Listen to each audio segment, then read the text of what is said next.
কে রে বাড়া? কি পড়িস না তুমি? তুমি কখন আসলে শোনা?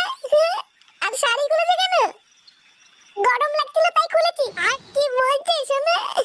তোমার গরম লাগছে? আসো না শোনা, একটু লাগাই। লাগাবে মানে? আজকে হবে না, আজকে আমি খুব ক্লান্ত। কি বলছি ওরা? ক্লান্ত মানে? ক্লান্ত মানে বুঝো না? ধুর মা, আমি লাগাবো বলে হাতে বেলুন নিয়ে বসে আছি, আর মাগি বলে ক্লান্ত। লাউড়া, আমার আর লাগানোই হলো না। এবারে লাগানোর কথা বলতে এটা ভালো কথা মনে পড়ে গেল। কি কথা পল্টুদা? বারাকাল রাতে বলে ক্লাব বন্ধ করে বাড়ি যাচ্ছিলাম, হঠাৎ দেখি রাস্তার পাশে একটা ঝোপ নড়াচড়া করছে। আমি তো ওরা প্রথমে ভূত ভেবে ভয় পেয়ে গেছিলাম, তারপর ভোদা ভালো করে টর্চ মারতেই দেখছি কি একটা ছেলে আর একটা বউ ভোদা জঙ্গলের ভিতরে পুঙ্গা মারামারি করছিল।